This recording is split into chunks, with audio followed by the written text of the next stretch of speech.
Friends, అందరూ ఎలా ఉన్నారు? మా పొట్టిదైతే ఏం చక్కగా కేక్ చేసుకొని తింటుంది. స్కూల్ బంక్ కొట్టి మరీ కేక్ చేసుకొని తింటుంది. ఎందుకు అని అంటే నేను చెప్తాను. చెప్పు. నేను ఏం లేదు గాయ్స్, నేనైతే చేయి కాల్చుకున్నా. మా పొట్టిదైతే ఎగ్ బజ్జీ చేస్తా అని వచ్చి చేయి కాల్చుకుంది అని చెప్పిన కదా, అదైతే బాగా బొబ్బొచ్చింది. అది ఇంకా తక్కువనే కాలేదా, అలా అని స్కూల్ పోకుండా ఇంటి దగ్గర ఉంది.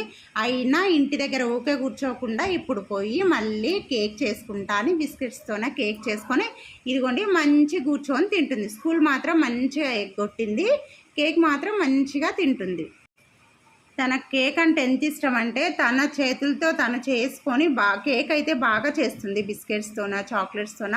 కానీ బంక్ కొట్టి ఇలా చేయగాల్చుకొని కూడా మళ్ళీ వంట దగ్గరికి వెళ్ళి కేక్ చేసిందంటే ఇంకేమనాలి. టేస్ట్ చూడు మమ్మీ అని నన్ను కూడా అంటుంది. టేస్ట్ అయితే బాగుంది.